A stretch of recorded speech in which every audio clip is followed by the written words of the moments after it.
Have you ever felt totally paralyzed by imposter syndrome? Or maybe you're sitting there waiting for that magical moment where you finally feel ready to take a massive leap. Well, what if I told you that waiting is exactly what's keeping you stuck?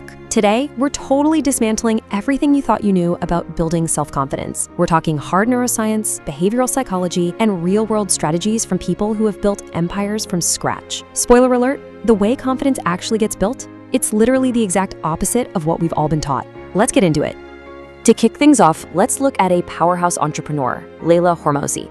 When Layla was 21, she packed up, moved across the country, had no money, no job, and honestly, absolutely zero confidence. She was terrified.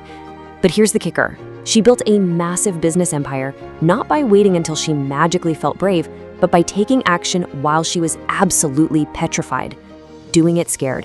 It absolutely shatters the biggest myth holding us back. Seriously, think about the classic cliche advice we've all been fed.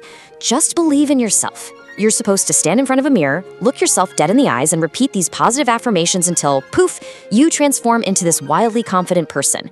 But if you've ever actually tried that, you know it doesn't work. You step up to the podium or walk into that high-stakes interview, and bam, you feel the exact same gut-wrenching anxiety. Why? Because you can't just talk yourself into confidence. We need to look at the actual science of human behavior. Let's break down this massive contrast.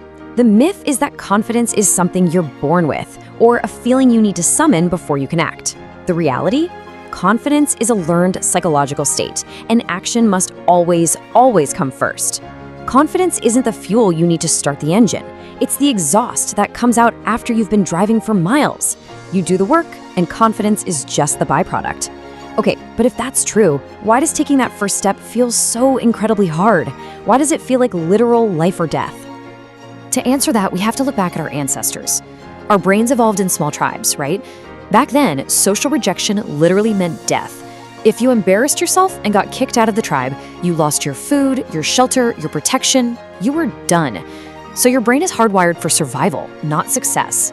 Fast forward to today. You're just standing up to give a presentation, but your amygdala, your brain's primary threat detection center, goes into absolute overdrive.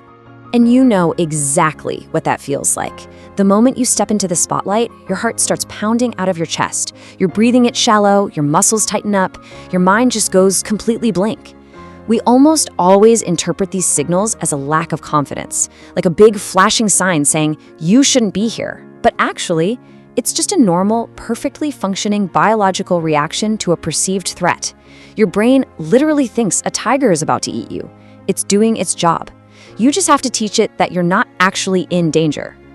Now here is where it gets really exciting. Your brain is incredibly adaptable thanks to a little something called neuroplasticity. Basically, every single time you expose yourself to a situation that scares you, and you don't die, you teach your nervous system that the threat is totally manageable. Over time, you literally rewire your brain's alarm system. It's a process called habituation. You're physically changing your neural pathways so you stop hitting the panic button every time you try something new. Which brings us to the holy grail of building self-belief, the confidence-competence loop.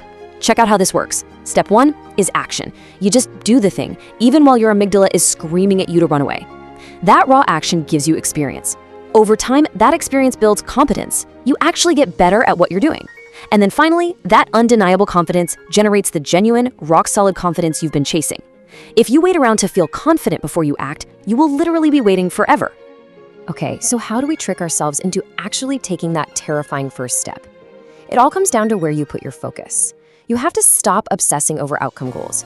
If you say, I have to land this specific job, your anxiety goes through the roof because you can't control the interviewer. Instead, shift to process goals. I'm gonna send out 5 resumes today. Boom, you are completely in control. The anxiety drops and you measure your success solely by your own effort, not by some immediate external validation. Talk about controlling the process. Get a load of this number, 350. That is how many times a day a struggling Colombian soccer goalie kicked a ball against a wall and caught it. He was recruited by Dr. Ivan Joseph, an incredible academic and former coach. The problem? This goalie had terrible hands. He couldn't catch a thing. So Dr. Joseph prescribed a brutal, relentless routine, 350 reps a day for 8 straight months. No magic tricks, just pure, undeniable competence built through sweat and repetition, until his hands were calloused and he was playing pro in Europe. And on the flip side, we have this number, 12. That's how many publishers flat out rejected J.K. Rowling's Harry Potter manuscript before someone finally said yes. 12 times, industry experts looked at a billion-dollar cultural phenomenon and said, nah, pass. It's the ultimate proof that you have to persist through failure. If you bail out the very first time you hit a wall, you never give the confidence-competence loop a chance to do its magic. Which leads to one of my absolute favorite takeaways, something Layla Hormozi learned after losing 100 pounds and building a massive empire. Confidence comes from data, not dopamine. You cannot rely on that temporary, hyped-up motivational high you get from a video. It fades. But data is permanent. Track your tiny daily wins, log your meals, count your sales calls, check off those process goals. You are literally gathering objective evidence to override your brain's negative narratives. Your brain looks at the track record and goes, oh wow, I guess we actually can do this. Now, while you're grinding away behind the scenes, building that competence, you still have to show up in the real world, right? You still have to perform. Presentation coach Montana Von Fliss has these brilliant physical hacks to instantly command a room and actually regulate your own brain. First, lock your energy at a steady 5 out of 10. Stay grounded. Second, drop the filler words. When you need a second to think, just pause, like an absolute boss.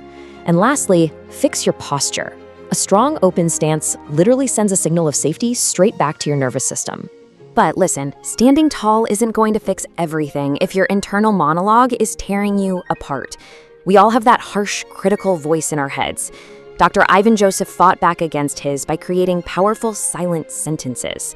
He would literally repeat this exact phrase to himself: I am the captain of my ship and the master of my fate.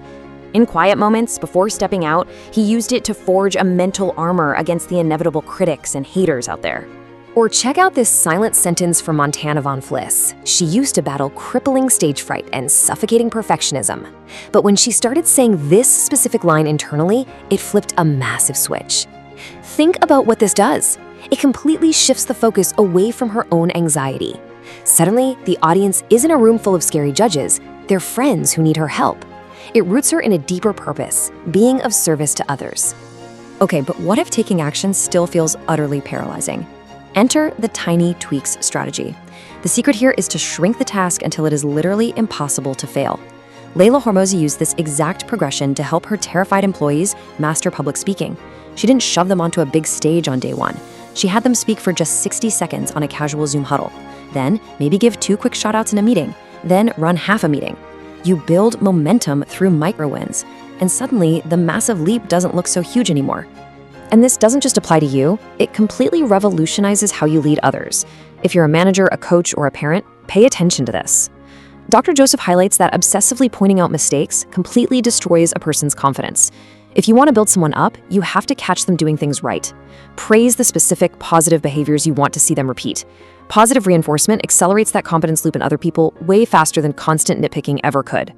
Pulling this all together, here's the absolute truth. Stop trying to manifest, meditate, or wish the fear away. Stop waiting for the butterflies to disappear. Fear is just biology. So acknowledge it, pack it up, put it in your purse or your backpack, and do the terrifying thing anyway. Walk right into the arena. I promise you, once you start moving, your biology will eventually catch up, habituate, and finally calm down. So, we've broken down the neuroscience, unlocked the confidence-competence loop, explored the magic of tiny tweaks, and learned how to rewrite that vicious internal script. You have the blueprint now. The only thing left is the most important part. Now that you know confidence only follows action, and that your brain is just hyping up a threat that isn't really there, what is the one single scary step you are going to take today? Put that fear right there in your pocket and get to work.